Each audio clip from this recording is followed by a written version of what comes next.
রাসূলের যুগে আমরা ব্যক্তিরা তার পক্ষ থেকে, তার পরিবারের পক্ষ থেকে একটি ছাগল কুরবানি করতেন। একুলু নাউত এমুনা, তারা নিজেরা খেতেন এবং খাওয়াতেন। একাধিক সহিহ হাদিস দ্বারা প্রমাণিত হয় যে মানুষকে তার পক্ষ থেকে এবং তার পরিবারের পক্ষ থেকে অন্তত একটি প্রাণী কুরবানি করতে হবে। রমজান আসলেই 12-11 মাস 12 মাস সব 3-4 ভাই পৃথক পৃথক খায়। আবার যখন কুরবানি এসেছে তখন সব টাকা এক জায়গাতে জমা করে একটা গরু কুরবানি দিয়েছে। এভাবে মজাক করলে হবে? যার ভাত অন্ন সেটাই পরিবার। ভাইয়েরা তো সারা বছরই ভিন্ন ভিন্ন খায়, ভিন্ন ভিন্ন উপার্জন করে। হ্যাঁ, একটা কাজ করতে পারে, সবার নামে করলে একটা করে প্রাণী ছাগল, আর সব টাকা জমা করে বাপের নামে করলো একটা গরু, দিয়ে সবাই গোস্ত ভাগ করে নিল, তা করা যায়। কিন্তু টাকা জমা করে একটা গরু সবাই মিলে দিবে, এই পদ্ধতি রাসূল সাল্লাল্লাহু আলাইহি সাল্লামের নয়। 3-4 ভাই মিলে নিবে 3-4 ভাগ, আর গ্রামের 2 জন নিবে 3 ভাগ দিয়ে 7টা করবে, এই পদ্ধতি রাসূল সাল্লাল্লাহু আলাইহি সাল্লামের পক্ষ থেকে প্রমাণিত নয়। তবে অনেকে বলতে চেয়েছে যে 7 জনে যদি চলে তাহলে 3 জনও চলে, বারদার যে আরো ভালো চলে, 5 জনও চলে, আরো ভালো চলে। আমি দীর্ঘ এই 26 বছরের তদন্তে এইভাবে কুরবানি করা যাবে তা অবগত হতে পারিনি। আর আমি আব্দুর রাজ্জাক বিন ইউসুফ শরীয়ত থেকে সামান্যতম সরে আসতে চাই না। আবারও বলছি, ভাগে জন হিসাবে 7 জনই চলে, ভাগে পরিবার হিসাবে চলে না। শরীয়তকে মেনে এত বড় দামি ইবাদত করার চেষ্টা করেন, বা নেকি বেশি হবে। টাকা বেশি আছে, রাজস্থান থেকে উট কিনে নিয়ে এসে কুরবানি করেন। টাকা কম আছে, ষাঁড় কুরবানি কিনে কুরবানি দেন। টাকা কম আছে, খাসি কিনে কুরবানি দেন। টাকা কম আছে, ছাগি কিনে কুরবানি দেন। টাকা কম আছে, ভেড়া কিনে কুরবানি দেন। একটা গরুর ভাগে যত টাকা লাগে ওই টাকা দিয়ে অন্তত বর্তমান বাজারে 3টা ভেড়া কিনে। গোস্ত খাওয়ার উদ্দেশ্যে কুরবানি করলে তো তাহলে এটা কবুল হবে না, উদ্দেশ্যই তো উল্টা হয়ে আছে। লা ইয়ানালাল্লাহু লুহুমুহা ওয়ালা দিমাউহা ওয়ালাকিন ইয়ানালুহু তাকওয়া মিনকুম। আল্লাহর নিকটে তোমাদের কুরবানির গোস্ত, কুরবানির রক্ত পৌঁছে না, পৌঁছে তোমাদের অন্তর। যার নিয়ত পরিষ্কার, টাকা বৈধ, তারই কুরবানি কবুল হয়, এছাড়া কুরবানি কবুল হয় না। সম্মানিত মসজিদের মুসল্লি, আর শেষের অংশে এসে একটি কথা বলতে চাই যে কুরবানির গোস্ত আমরা সাধারণত 3 ভাগে ভাগ করে থাকি। বিশেষভাবে চাঁপাইনবাবগঞ্জ, রাজশাহী এবং ইন্ডিয়ার আরও কিছু কিছু জেলায় 3 ভাগে ভাগ করা হয়। 1-2 ভাগ নিয়ে আসা হয়, 1 ভাগ বিকালে মাথা পিছু ভাগ করে নেওয়া হয় গ্রামবাসী মিলে। আসলে এই পদ্ধতি হারাম না হলেও তা পছন্দনীয় নয়। আবার কোনো কোনো এলাকায় মানুষ হারে কিছু দিয়ে দেওয়া হয় আর সব নিয়ে চলে আসা হয়, এটাও ঠিক নয়। হ্যাঁ, 3টার পদ্ধতির মর্মে কোনো হাদিস সহিহ নেই। যে হাদিস এসেছে যে 3 ভাগের 1 ভাগ নিজে খাবে, 3 ভাগের 1 ভাগ গরিব প্রতিবেশীকে দিবে, আর 3 ভাগের 1 ভাগ ফকিরকে দিবে যারা ভিক্ষে চায়, মর্মে হাদিসটি মানুষের বানানো নিতান্তই জয়ীফ। কাজে এই হাদিসকে দলিল সামনে রেখে কুরবানির গোশত 3 ভাগে ভাগ করতে হবে এ কথা নয়। 3 ভাগ করলে নাজায়েজ হারাম হবে এ কথা নয়। তবে আমরা পছন্দ মনে করি 3 ভাগের 1 ভাগ যে দিয়ে এসেছেন, 10-এর মধ্যে এটা দিয়ে এসেছেন, যাক ওটা ভাগ করে নে করা, যারা কুরবানি দেয়নি। আমার এক চাচা বলছেন, আব্দুর রাজ্জাক তাহলে তো ওদেরই গোশত বেশি হয়ে যাবে। তো তাতে কি আছে, ওদের গোশত যদি বেশি হয় হোক, কিন্তু 3 ভাগের 1 ভাগ দিয়ে এসেছেন আর নিতে যাবেন কেন? আবার যারা বলছে নিতে গেলে ওটা বমি করার মতো হয়ে গেল, দান করেছে আবার ফিরিয়ে নিল। কুরবানির গোশত অত ছোট জিনিস নয়, খুব দামি গোশত, খুব সম্মানী। দিয়ে এসেছে আবার নিতে গেলে সেটা ওই বমন হয়ে গেল, এ কথা বলা যাবে না। কুরবানির গোশতের উপর এরকম কোনো মন্তব্য করা ঠিক নয়। কুরবানি যেমন খুব দামি পশু, কুরবানির গোশত তেমন দামি জিনিস। একে ফকির মিসকিনকে দিতে শিখতে হবে। রাসূল সাল্লাল্লাহু আলাইহি সাল্লাম 3 দিনের বেশি খেতে নিষেধ করেছিলেন। পরবর্তীতে যখন সমস্যা দূর হয়ে গেল, সবার যখন টাকা পয়সা অবস্থা ভালো হয়ে গেল, তখন তিনি বললেন, কুলু ওয়াদ্দাখিরু ওয়াতেমু মা বাদালাকুম। এখন তোমরা খাও, বাড়িতে জমা করে রাখো এবং দাও, যা পারো দাও, যা পারো খাও, যা পারো জমা রাখো। দেওয়ার বিষয়টা আপনার উপরে নির্ভর করে। 2 কেজি দিয়ে বাকি রেখে দিলেন, এটা কৃপণতা। কৃপণতা করে আপনি সফল হতে পারবেন না। অথচ শতজন নেওয়ার জন্য আছে, কেউ নেওয়ার জন্য নেই, তা আপনি সবই রেখে দিলেন, ভালো কথা রাখেন। অনেকে নেওয়ার জন্য আছে, আপনি সেখানে 2 কেজি দিয়ে বাকি রেখে দিলেন, এটা স্পষ্ট কৃপণতা। এটা মানুষকে বোঝানো সহজ, আল্লাহকে বোঝানো সহজ নয়। কেননা দিতে হবে, এটা আল্লাহর আদেশ। আল্লাহ তাআলা বলছেন ফাকুলু ওয়াতামুল বাইস ওয়াল ফকির, তোমরা কুরবানির গোশত নিজেরা খাও, দুস্থ গরিব ফকির মিসকিনকে খেতে দাও, এটা আল্লাহর আদেশ। কুরবানির সাথে আকিকার কোনো সম্পর্ক নেই। আকিকা 7 দিনের দিনই দিতে হবে। 7 দিনের আগে বাচ্চা মারা গেলে আকিকা চলে না, 7 দিনের পরে আকিকা চলে না, এ কথাই ঠিক। 14 দিনে আকিকা চলে মর্মে হাদিস জয়ীফ, 21 দিনে চলে মর্মে হাদিস জয়ীফ, জীবনে কোনো একদিন চলে মর্মে হাদিস জয়ীফ, এসব হাদিস আমলযোগ্য নয়। আকিকা গরু দিয়ে চলে না, আকিকা উট দিয়ে চলে না, আকিকা শুধুমাত্র ছাগল ছাগি দুম্বা দুম্বি এই 4 প্রকার, 2 শ্রেণীর 4 প্রকার দিয়ে চলে। আর কুরবানি ছাগল ছাগি দুম্বা দুম্বি গরু গাভী মহিষ মহিষী উট উটনি সব দিয়ে চলে। গোশত দিতে বাধ্য। আশেপাশে যদি গরিব মানুষ না থাকে আর যদি না দেয়, তাহলে এ গুনাহগার হবে, এ আল্লাহর আদেশকে মানেনি, এ কৃপণ, সে ক্ষতিগ্রস্ত হবে। আর আকিকার গোশত ব্যক্তিগত গোশত, সে খাবে কি দিবে সেটা তার। সংক্ষিপ্ত হলো ভাগে কুরবানি নিয়ে কোনো মতনৈক্য নাই, বুঝেছেন এক কথা? 2 জনে দিতে পারবেন একটা গরুতে, 3 জনে দিতে পারবেন, 4 জনে পারবেন, 5 জনে পারবেন, 6 জনে পারবেন, ঊর্ধ্বে 7 জনে পারবেন। সমান সমান টাকা দিবেন, সমান সমান গোশত ভাগ করবেন। কোন মৌলবি যদি কয় চলবে না, আমাকে ডাকেন, ফোন ধরাই দিন। বিরোধীদের তো অভাব নাই। আমি বললাম 7 ভাগে কুরবানি চলবে না 7 পরিবারে, এমন ভাবে বলছে যেভাবে, কে বলছে চলবে না? দিয়ে হাদিস 2-4টা মেরে দিচ্ছে। যে হাদিস 2-4টা মেরে দিচ্ছে। আমি আব্দুর রাজ্জাক বিন ইউসুফ, আপনার হুজুরের চেয়ে আমার মেধা বেশি নয়, তবে আমি চর্চা করি বেশি। আপনার হুজুরেরই মেধা বেশি। আপনি এমনিতেই ঢাকা পড়ে যাবেন, তারপরও মনে করি যে আপনার গোড়া বহাল থাক, কিন্তু আপনাকে মনে রাখতে হবে যে আপনি ভুল পথে আছেন। 7 জনে কুরবানি আর 7 পরিবার দুটা এক নয়।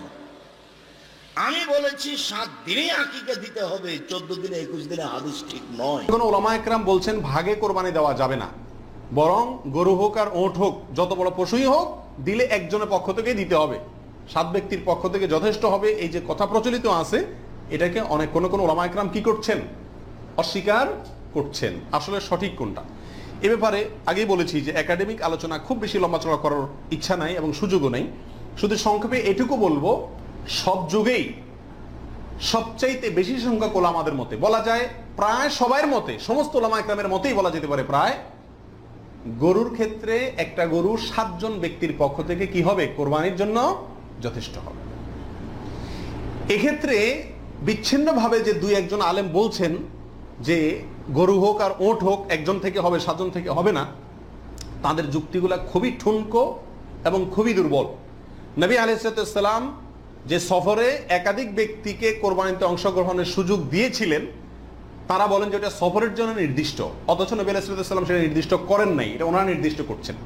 নবী আলাইহিস সালামের কোনো নির্দেশ সফরে হোক, হাজারে হোক, সফরের বাইরে হোক, যে কোনো নির্দেশ সাধারণত ব্যাপকভাবেই সবার জন্য সব সময়ের জন্য প্রযোজ্য হয়, যদি কোরআন এবং সুন্নাহর কোনো বর্ণনা দ্বারা নবী আলাইহিস সালাম নিজে ওইটাকে নির্দিষ্ট না করে দেন। তিনি সফরে যদি কোনো নির্দেশ করেন, ওই সফরের বাইরের জন্য সেটা কার্যকর হবে কি হবে না? যদি কেউ সফরের জন্য নির্দিষ্ট করতে চায়, তাহলে তার জন্য পৃথক দলিলের প্রয়োজন। বিধায় এটাই হলো বেশিরভাগ ওলামা একরামের মত। বিচ্ছিন্নভাবে কোনো আলেমের মত থাকতে পারে, কিন্তু সে 1-2 জন আলেমের কথা না শুনে সংখ্যাগরিষ্ঠ ওলামা একরামের মতের উপর আমল করবেন। গরুর ক্ষেত্রে 7 জনের পক্ষ থেকে যথেষ্ট হবে। তবে একটা কথা এখানে বলতেই হবে, সেটা হলো উত্তম হলো একাকি দেওয়া। ভাগে কুরবানি, একটা গরুতে 7টা পরিবারের কথা নেই, 7 জনের কথা আছে। যারা পরিবারের মালিক, বাপ বেঁচে আছে কিন্তু ভিন্ন ভিন্ন ছেলেরা খায়, ইনকাম করে, এর নাম পরিবার। কুরবানিতে এসে এক হয়ে যাবে, এটা অহেতুক কথা। একটা বলতে পারে, বাপ আমরা সবাই আপনাকে টাকা দিচ্ছি, আপনি কুরবানি করেন, কুরবানি আপনার হলো, আমরা গোস্ত খাবো, করেন, কোনো সমস্যা নেই। কিন্তু কুরবানি তো নেকির কাজ। বাপের জন্য একটা দেন, আপনি একটা দেন, আপনার বড় ভাই একটা দিবে, ছোট ভাই একটা দিবে, 4-5টা গরু জবাই হবে, এলাকার লোক খাবে। ভাগে আসছেন কেন? কার টাকা হালাল না হারাম আবার ফতোয়ার কোনো শেষ নাই। প্রত্যেকটা পরিবারের পক্ষ থেকে একটা পশু প্রাণী কুরবানি হতে হবে জরুরি, এটাই সুন্নাত। কুরবানি দেওয়া গুরুত্বপূর্ণ সুন্নাত, কুরবানির গোস্ত ফকির মিসকিনকে দেওয়া গুরুত্বপূর্ণ সুন্নাত। কুরবানির সাথে আকিকার কোনো সম্পর্ক নাই। আকিকা হলো ফরজ আর কুরবানি হলো নেকির কাজ। এবং কুরবানির আরেকটা ফজিলত হচ্ছে সাদাকার চেয়ে কুরবানির সওয়াব অনেক বেশি। এখান থেকে মাসালা আসতে পারে যে কেউ যদি বলে যে সাদাকা আমরা যদি কুরবানি করার পরিবর্তে যদি সাদাকা করে দেই, কাউকে দান করে দিলাম, তাহলে কি নেকি হবে বেশি? না। যেমন বন্যার্থদের যারা বন্দি আছে তাদেরকে দান করলাম, অভাবীদের দান করলাম কুরবানি দেওয়ার পরিবর্তে, তাহলে সওয়াব বেশি হবে না। কেননা কুরবানির ভিতরেই দান করার চাইতে সওয়াব বেশি রয়েছে। ইমাম ইবনে তাইমিয়া রাহিমাহুল্লাহ এই মত দিয়েছেন যে কুরবানির পশুর মূল্যের সমপরিমাণ টাকা আল্লাহর রাস্তায় দান খয়রাতের চেয়ে ওই পশুটি কুরবানি করলে এর সওয়াব অনেক বেশি হবে। তিনি আরও বলেছেন যে কুরবানির সওয়াব নির্ভর করে ওই পশুর মূল্যের উপর, অর্থাৎ যেই পশুর মূল্য যত বেশি হবে ওই কুরবানির সওয়াব তত বেশি হবে। তাছাড়া কুরবানির আরও কিছু হিকমত আছে। কি কি আছে? আল্লাহর নৈকট্য অর্জন করা যায়, ইব্রাহিম আলাইহিস সালামের সুন্নাত পালন করা হয়, ঈদের দিন গোস্ত খাওয়া যায় এবং আনন্দ ফুর্তি করা যায়। এবার প্রশ্ন হলো যে যারা কুরবানি করে না তাদের কি হবে, তাদের ক্ষেত্রে কি হবে?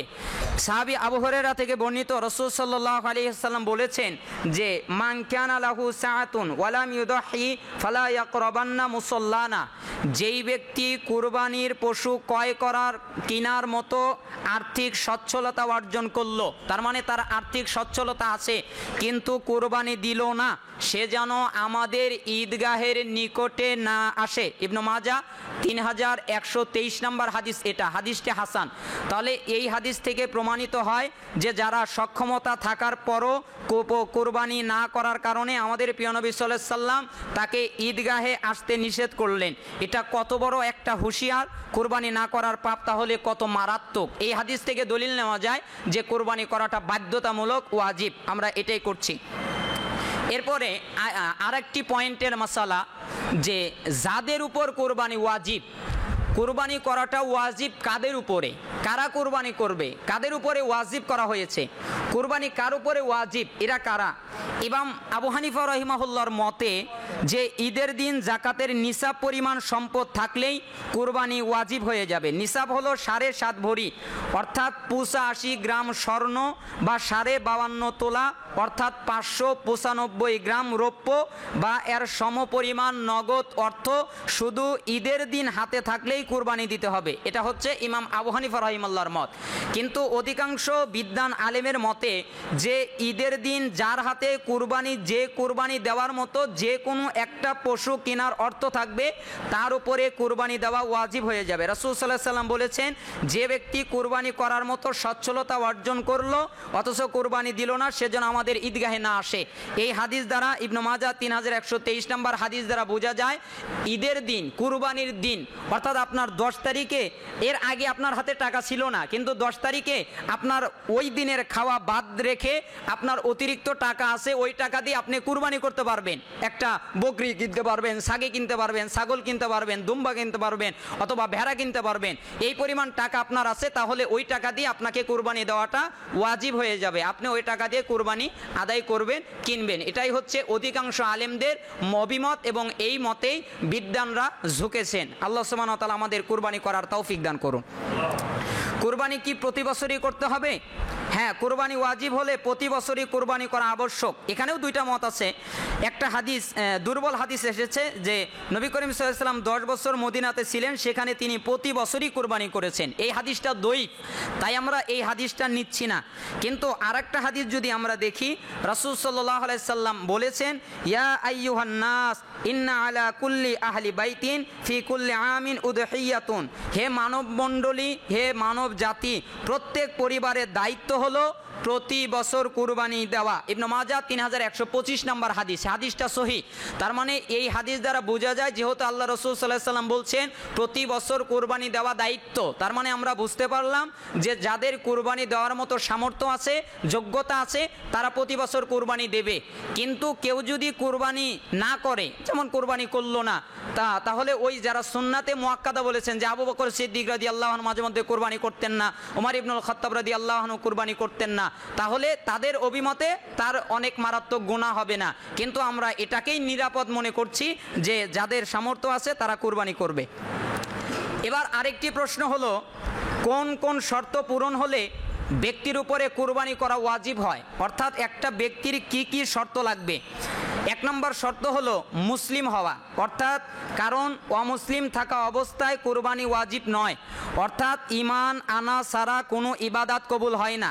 আর ঈমান না আনলে আখিরাতে জবাবদিহি করতে হবে। যার ঈমানই নাই তার কুরবানি করে কি লাভ, কারণ তার তো ঈমানই নাই। এই জন্য প্রথম শর্ত হচ্ছে তাকে মুসলিম হওয়া, মুমিন হওয়া, ঈমানদার হওয়া। দ্বিতীয় শর্ত হচ্ছে স্বাধীন হওয়া, কোনো কৃতদাস বা কৃতদাসীর উপরে কুরবানি আবশ্যক নয়। তৃতীয় নম্বর হচ্ছে মুকিম হওয়া, অর্থাৎ তাকে নিজ বাসস্থানে, নিজ বসবাসরত স্থানে থাকতে হবে। সফররত অবস্থায় কুরবানি ওয়াজিব নয়। তবে এটা হানাফিদের অভিমত। আবার কেউ বলেছে যে সফরে গেলেও কুরবানি করতে পারবে, অর্থাৎ সফরে যদি কেউ থাকে তাহলে কুরবানি করা বৈধতা রয়েছে, কিন্তু তার জন্য ওয়াজিব নয়, বাধ্যতামূলক নয়, তাকে করতেই হবে এমনটি নয়। আবার প্রশ্ন হচ্ছে নিসাব পরিমাণ মালের অধিকারী বা সচ্ছল হওয়া বলতে কি বোঝায়, অর্থাৎ ফকির মিসকিনের উপর কোরবানি বাধ্যতামূলক নয়। যারা ফকির মিসকিন তাদের জন্য বাধ্যতামূলক নয়। আর যারা নিসাব পরিমাণ সম্পদের শর্ত পূরণ হয়েছে তাদের নিকটে তা যদি 1 বছর সময় হাতে থাকাও জরুরি নয়, যে 1 বছর থাকতে হবে জাকাতের সম্পদের মতো তা নয়। অর্থাৎ যেই দিন সে কোরবানি করবে ওই দিনই যদি তার সামর্থ্য আছে তাহলে সে আদায় করবে। আরেকটা প্রশ্ন, সফররত অবস্থায় যদি কেউ কোরবানি করে তাহলে কি আদায় হয়ে যাবে? হ্যাঁ, কোরবানি হয়ে যাবে, যদি মুসাফিরের জন্য কোরবানি ওয়াজিব নয়। এবার প্রশ্ন হলো মেয়েদের জন্য কি কোরবানি বাধ্যতামূলক বা মেয়েদের জন্য কি কোরবানি ওয়াজিব হয়? উত্তর হচ্ছে হ্যাঁ, তা হবে। মেয়েদের জন্যও কোরবানি ওয়াজিব হয়ে যাবে যদি ওই মেয়েরা সম্পদশালী হয়, তার অর্থবিত্ত অনেক থাকে, তাহলে তার উপরে কোরবানি ওয়াজিব হবে। কিন্তু তার যদি অর্থ সম্পত্তি না থাকে স্বামীর, তাহলে স্বামীরটা আদায় করলে তারটা আদায় হয়ে যাবে। আর তো যে তার যদি আলাদা সম্পদ থাকে তাহলে তার উপরে ওয়াজিব হবে। স্বামীর সম্পদ থেকে যদি কোনো মহিলা কুরবানি দিয়ে দেয় তাহলে কি তা জায়েজ হয়ে যাবে? যদি স্বামীর অনুমতি নিয়ে দেয় তাহলে তো অবশ্যই জায়েজ, আর যদি স্বামীর অনুমতি ছাড়া দেয় তাহলেও তা ইবনে তাইমিয়ার মতে জায়েজ হয়ে যাবে, আদায় হয়ে যাবে। 1 শ্রেণীর আলেমরা নাকচ করেছেন। এবার প্রশ্ন হলো, হাতে টাকা নেই তবু যদি ধার করে কোরবানি দেয়, হাতে টাকা নেই কিন্তু সে ধার করে কোরবানি দিচ্ছে, তাহলে তার ক্ষেত্রে কি হবে? তার ক্ষেত্রে কোরবানি হয়ে যাবে, তবে ওই ব্যক্তির উপর কোরবানি ওয়াজিব নয়।